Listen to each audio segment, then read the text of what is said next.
अस्सलाम वालेकुम नाज़रीन, मैं हूँ आपकी मेज़बान मोना खान आपके शो रियल पाकिस्तानी के साथ। और आज के हमारे रियल पाकिस्तानी की जो शख्सियत है काफ़ी ख़ास है। वो सीनियर जज हैं।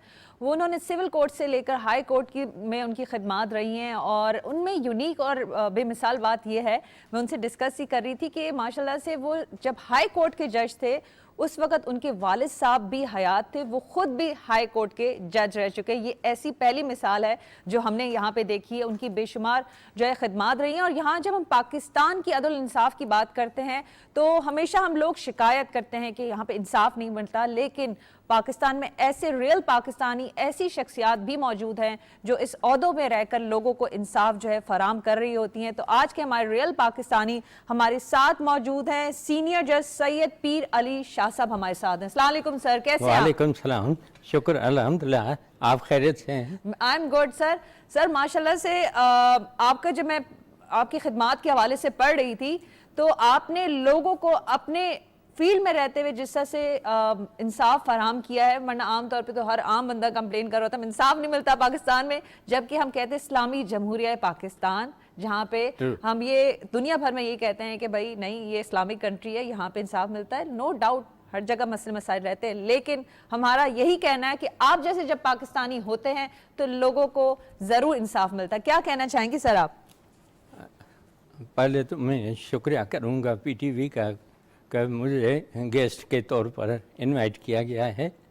और मैं अपने तजुर्बे से आपको ये बता सकता हूँ कि लोगों को इंसाफ देने के लिए जज जो है वो कोशिश पूरी करता है, लेकिन उसमें कई और मराहल हैं, कानूनी कुछ पेचीदगियाँ हैं, कुछ एप्लीकेशंस ऐसी लग जाती हैं दरमियान में जिनको सुनना भी कानून की तकाजा पूरी करनी पड़ती हैं।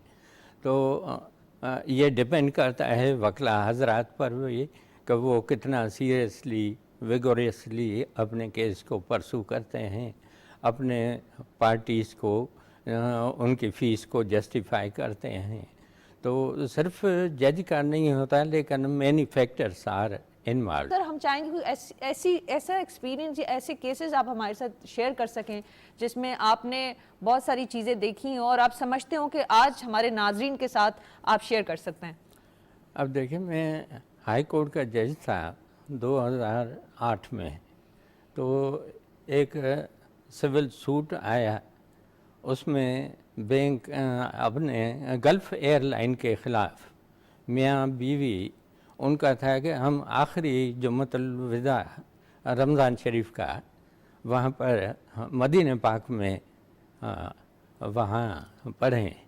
तो उन्होंने गल्फ़ एयरलाइन की वो कनेक्टिंग फ़्लाइट वगैरह ये सब कुछ लिया। उनके साथ ये हुआ कि वहाँ पर बहरीन में उनको कनेक्टिंग फ़्लाइट में दूसरे पैसेंजर्स को रवाना किया गया और इनको उसमें सवार होने से मना किया गया। फिर रात को 8 बजे भी दूसरी फ़्लाइट थी, उसमें भी प्रायोरिटी इन लोगों को नहीं दी, हालांकि इन्होंने जो ख्वाहिश रखी थी, अपना अकीदा था कि भाई हम जुमे नमाज वहाँ पढ़ेंगे, तो वो टाइमिंग्स के हिसाब से वो उनका ज़हनी परेशानी हुई उनको।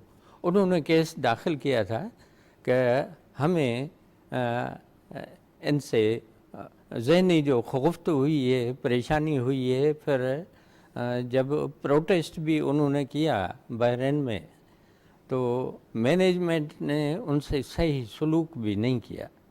तो हर जगह से यानी उनको डिसअपॉइंटमेंट हुई। वो केस बाकायदा मैंने चलाया, उसमें गवाही भी मियाँ बीवी की भी रिकॉर्ड की, और गल्फ़ एयरलाइन का कंट्री मैनेजर वो भी आया, और वो मेरा रिपोर्टेड केस है। वो सिंगल बेंच में मैंने खुद आथर किया जजमेंट, और मैंने उनको अपना इंसाफ दिलवाया। जो हेवी डैमेजेस थे वो उन पर गल्फ़ एयरलाइन पर मैंने नाफिज कर दिए, जो उनको भरना पड़ा। Very nice sir. ये मेंटली टॉर्चर होता है, ज़रूरी नहीं इंसान को तकलीफ जो है वो जिस्म पे कोई खराश आए या चोट लगे, टॉर्चर जहनी तौर पे भी किया जाता है। लोग आमतौर पे इससे ज़्यादा डैमेज होते हैं, उनको इतनी भी अवेयरनेस नहीं होती कि वो जाएं। अच्छा, यहाँ पे मसला एक और चीज़ है सर, क्योंकि आमतौर पर जब किसी के साथ कोई इस तरह की चीज़ इंसिडेंट हो जाता है या उससे खुदा न खास्ता ख़तरनाक भी हो जाता है, जहाँ वो कहता है कि एक लंबे प्रोसीजर से गुजरे, FIR चीज़ें, फिर कोर्ट पे, या अगर पिटीशन दायर कर दे जो उसका हक भी है, तो वहाँ पे वो कोर्ट से जाते हुए इतना घबरा जाता है सर। यहाँ पे क्योंकि हमें आपकी गाइडलाइन की और आपकी एक्सपीरियंस की भी ज़रूरत है।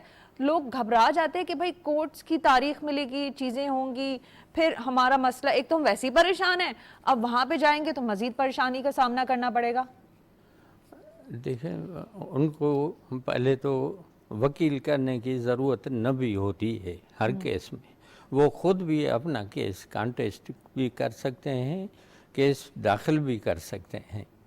अच्छा, कोर्ट में जो प्रोसीजर है वो वैसे लग रहा है कि मुश्किल है, हालांकि मुश्किल नहीं है, क्योंकि वहाँ पर मुख्तसर सी वो टिकट लगानी पड़ती हैं और टिकट लगा करके बंदा खुद ही अपनी दरख्वास्त में, अगर कानून जानता है या थोड़ा सा नो हाव है, वकील करते हैं, क्योंकि किसी को कानून की अपडेट्स नहीं होती, पेचीदगियाँ मालूम नहीं होती, तो इसलिए वकील हजरात उनकी मुआवनत करते हैं।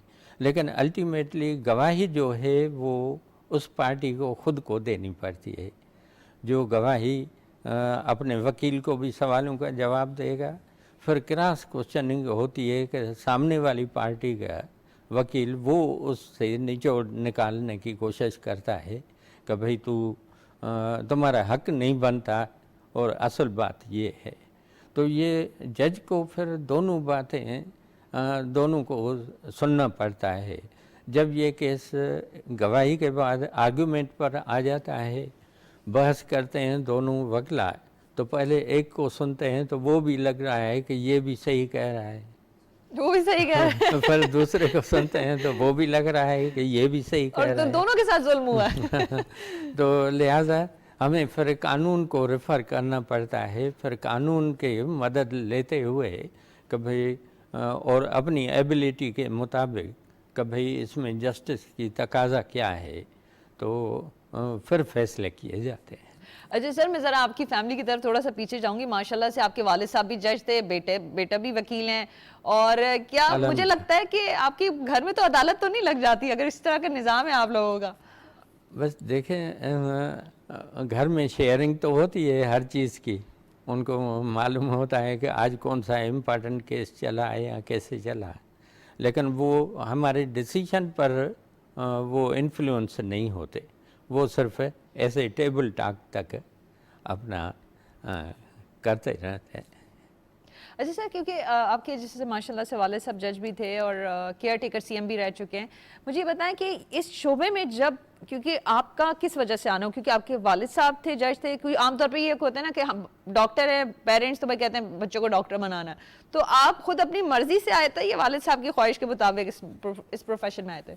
देखिए, मैं नया वकील बना था और पोस्टें ये जो एडवर्टाइज हुई तो मैंने उसमें अप्लाई कर लिया, और लॉ की एक डिग्री थी मेरे सामने, यकीनन फील्ड तो यही थी, तो ख्वाहिश थी आपकी, अपनी भी खुद की ख्वाहिश थी कि आपने यकीनन ये ऑनरेबल जॉब है, रिस्पेक्टेबल जॉब है, फिर वालिद साहब भी थे, तो उसी ट्रैक पर एक जैसा कि अप्रोच मिल जाता है बंदे को। तो वैसे बताऊँ, जो रेलवे में होता है बाबू, तो उसका बेटा भी बाबू हो जाता है। ये मैं ये कहना चाह रही थी, आपने मेरे मुंह की बात छीन ली अच्छा सर, क्योंकि आप भी जिस तरह से हम शरीयत की भी बात करते हैं, शरीय कोर्सेज होते हैं, जिस तरह से इस हवाले से आपका उस कोर्स के लिए आपका सऊदी अरब भी जाना हुआ था। तो हमें थोड़ा सा गाइड करें, क्योंकि अब यही हम डिस्कस भी कर रहे थे कि हमारे कुछ शरीयत के हवाले से जो यहाँ पे चीज़ें इंप्लीमेंट की जाती है वो ज़रा उस तरह से स्ट्रिक्टली नहीं की जाती कंपेयर टू सऊदी अरब, क्योंकि वहाँ पे तो बड़े स्ट्रिक्ट लॉज हैं शरीयत की जब बात आती है। तो वहाँ पे आपका कैसा एक्सपीरियंस रहा था, और फिर आपका अगर कंपैरिजन कर लिया जाए वहाँ के और इनके लॉज को, तो थोड़ा सा इस पे बात करें आप। अब देखिए यहाँ पर जो है एक तो हमारे लॉ ऑफ एविडेंस है जो अंग्रेज़ों का कानून बना हुआ है शहादत का, और दूसरा है इस्लामिक, जब से ये शरअ कोर्ट वगैरह बनी तो कानून शहादत को फॉलो करना पड़ता है। उसमें ज़रूरी होता है कि आई विटनेसेस हों और गवाही दी जाए। अच्छा, वहाँ पर जो क्राइम की नेचर है वो मुख्तलिफ है, जो हमने देखा वहाँ पर वो यूँ मुख्तलिफ है कि वहाँ पर हीरोइन कोई ले गया तो तकरीबन वही केसेस होते हैं मेजॉरिटी। पिछले हफ्ते भी वहाँ पर कोई 50 आदमियों को से सजाए मौत हो जाती है। हाँ सर कलम किया गया बिल्कुल सरेआम फ्राइडे को। तो ये एक इबरत का मकाम होता है। लेकिन उस सेक्टर में यहाँ का जो क्राइम है वो जैसे चोरी का हुआ, फिर जना का हो गया, मर्डर केसेस हो गए, किसी को ज़ख्मी किया गया, तो उन केसेस, ये केसेस वहाँ पर वो झगड़े नहीं होते। तो यहाँ पर अगर लॉ ऑफ एविडेंस या कानून शहादत को देखा जाए तो उसमें 4 विटनेस चाहिए, आई विटनेसेस हों, और अगर खातून हैं तो एक मर्द की गवाही और 2 खातून की। सर वहाँ पे यहाँ पर वहाँ पर इस तरह से नहीं है? नहीं, वहाँ पर ऐसा नहीं है।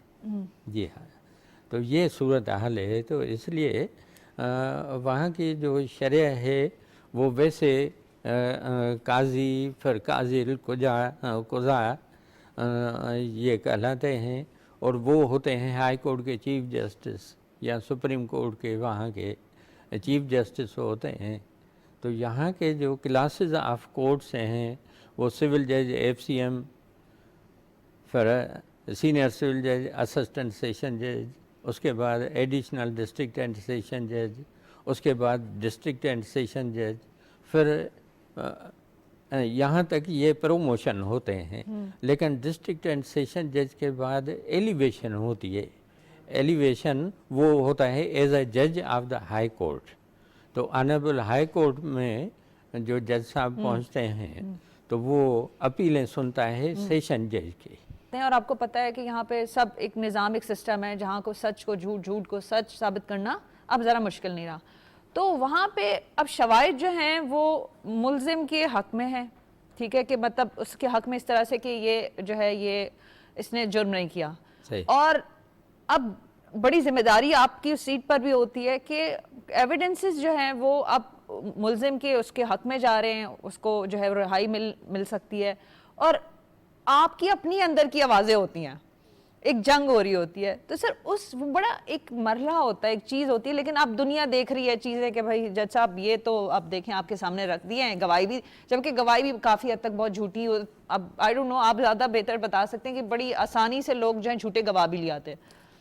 यकीनन ये जो आपने कहा ये वजह है अपनी जगह पर, लेकिन जो जज है अगर उसके सामने भी कोई इंसिडेंट होता है तो वो खुद उसमें जज एक्ट नहीं कर सकता है, क्योंकि खुद अगर जज ने कोई जुर्म होते हुए देखा तो वो खुद उसका गवाह बन जाता है। तो इसलिए ऐसा नहीं कि भाई मैंने खुद देखा है लिहाजा मैं इसको सज़ा ठोक दूं, सीधा कर दूं, इसने ज़्यादती की है, मैं खुद हूं, ऐसा नहीं है। वो जज गवाह बन जाएगा। तो हम करते हैं पेपर जस्टिस, क्योंकि इसमें एविडेंस के तरीके हैं। ओरल एविडेंस होती है जो ज़बानी किसी की गवाही की ली जाए, फिर डॉक्यूमेंट्री एविडेंस होती है, ख़तो किताबत या किसी को धमकी दी गई या कोई एग्रीमेंट किया गया उसकी वायोलेशन हुई, तो ये हो गई डॉक्यूमेंट्री एविडेंस। मर्डर केसेस में फिर होता है मोटिव, कि भाई उसका मारने वाले का असल मकसद ये अपने आप को बचाते हुए तो किसी को कत्ल तो नहीं करते, ये भी देखा जाता है। एग्जैक्टली। अगर उसको अगर ये नहीं मारता तो वो सामने वाला मार exactly, ऐसा भी लेता। होता तो है। ये होता है राइट ऑफ प्राइवेट डिफेंस। लेकिन उसमें ये है कि आपको अगर डर है किसी से कि वो मारेगा मुझे, तो उसको भी आप डराएं यानी कि उसको ऐसा नहीं कि डायरेक्टली शूट करें, उसको लेग्स में या लोअर पार्ट ऑफ बॉडी, ताकि प्रिवेंटिव मेजर हो। इंसाफ की और जिस तकाजा तरह से ये ऐसा भी है कि कोई आप कोई इस तरह से कोई इंसिडेंट ऐसा हो जाए कि वो एक्सीडेंट था, एक्सीडेंट इन दैट सेंस कि कोई आपने किसी को वैसी ही गलती में धक्का दिया और उसको कोई ऐसी चोट लग गई कि वहीं पे ऑन द स्पॉट उसकी डेथ हो गई, उसकी इंटेंशन नहीं थी कि उसको कत्ल कर। तो इस तरह से आप कह रहे हैं कि पूरा फिर देखा जाता है कि क्या सिनेरियो था, किस वजह से ये चीज़ हुई। हाँ, तो उसको कहते हैं सर्कमस्टेंशियल एविडेंस। का सर्कमस्टेंसेस क्या थे, वो किन सर्कमस्टेंसेस में ये उसको मारा गया। क्योंकि ऐसा भी केस आया कि सुबह को एक नौजवान मार्केट से गुजर रहा था, तो उसको 3 आदमियों ने पकड़ा। कल्प्रिट जो थे मुलज़म, उन्होंने एक ने सीधा हाथ पकड़ा, एक ने उल्टा हाथ पकड़ा, एक ने उसको बाकायदे जैसे बकरे को ज़बह किया जाए ऐसे ही छुरा मारा। तो ब्रूटल मर्डर इसको कहते हैं कि दिन दिहाड़े, इन द डे लाइट किसी को। ये यहाँ का ही वाकया बता रहे हैं? हाँ, ये मैंने केस चलाया है, बिल्कुल। तो कितने जालिम लोग थे जो आप बता रहे हैं, मतलब मारना तो था। अब देखें ना, उसको तो मारना ही था यकीनन। और उसमें ये विकेरियस लाइबिलिटी इसको बोलते हैं कि भाई विथ कॉमन इंटेंशन, कि भाई उनको मिलजुल करके कि किसी ने राइट एंड इसको कहते हैं कि स्पेसिफिक रोल वाज असाइंड, कि भाई छुरा किसने मारा और सीधा हाथ किसने हो सकता है अगर 2 साथी नहीं होते वो, तो वो जान छुड़ा भी सकता था, बच सकती थी। सर, फिर इसके केस का फिर क्या हुआ, उनको सजा मिली? ये अभी गवाही पर था, तो I was transferred from that. लेकिन ये चीज़ आपने इस तरह से लेकिन एविडेंस मैंने यहाँ तक रिकॉर्ड की थी इनकी। तो मर्डर केसेस में बड़े अजीब वो आते हैं, जैसे माँ होती है वो रो भी पड़ती है कोर्ट में, कि अपना सीन वो दिखाती है कि मेरे बेटे को ऐसे बुलाया गया, वो दरवाजे पर गया, फिर चीखें सुनी, बाहर गया, तो सर ये तो खून में लथपथ ये तो था। वही बात है। फिर आप लोगों को तो अपना दिल उस वक्त बड़ा हिम्मत स्ट्रांग करके इमोशंस को साइड, क्योंकि इंसान है ना, जाहिर सी बात है, आप भी एक वालिद हैं, फिर होती फीलिंग्स तो सबके मुआशरे का हिस्सा है। तो वहाँ पे तो आप लोगों को वैसे ही अपने इमोशंस को कंट्रोल करके रखते हुए अपनी सर्विस को, आप जाहिर सी बात है देखेंगे कि आपका काम है, तो ऐसे फिर तो ऐसा करना पड़ता रहा, क्योंकि जिस तरह से बता रहे एक माँ के आंसू आपके सामने हो। ये जो मैंने मेंशन किया, इसमें ये हुआ कि वो माँ का स्टेटमेंट हो रहा था, वो रो पड़ी क्योंकि पूरा सीनियर उसके सामने आ गया। रो पड़ी तो वकील साहब ने, क्योंकि वो यकीनन पेड होते हैं अपने मुलज़म की तरफ से, उन्होंने बोला कि सही, why she is weeping, why she is crying, she is influencing this honourable court. अरे बाबा, मैंने कहा कि बाबा after we are human being, ऐसा नहीं होता। मैंने अपने चपरासी को बोला, मैंने कहा इसको मोहतरमा को विटनेस बॉक्स में लेकिन कुर्सी ऑफर करो, क्योंकि ये जज का प्रीरोगेटिव है केस का फैसला अपनी जगह पर, लेकिन किसी को इज़्ज़त देनी हो या कोई माजूर है तो कुर्सी ऑफ़र करे। उसको चेयर ऑफ़र की मोहतरमा को, और उसको पानी पिलवाया, बाबा सांस ले लो, क्योंकि वो इतनी यानी परेशानी का आलम था कि यकीनन हम सब भी, लेकिन वो जो वकील साहब थे वो कह रहे थे कि सही आप इसको फेवर कर रहे हैं, कुर्सी भी दे रहे हैं, पानी भी। सर ये तो बड़ा ऑब्वियस सी बात है, एक माँ का लाल चला जाए, वो दुनिया को पता है कि एक माँ की क्या फीलिंग्स होती है। मैं आपकी कंप्लेंट करूंगा ऊपर। मैंने कहा भाई सो व्हाट, भले करो, मैं क्लियर कॉन्शियस से ये कर रहा हूँ। तो सर ऐसा रहा है फिर आपके इस तरह से, और आपने भी लोगों के लिए इस तरह से फील किया? यकीनन वो बर्दाश्त करना पड़ता है। ऐसे कई कहानियाँ और केसेस मुख्तलिफ़ तरीके के हमने डील किए हैं। सर बहुत शुक्रिया।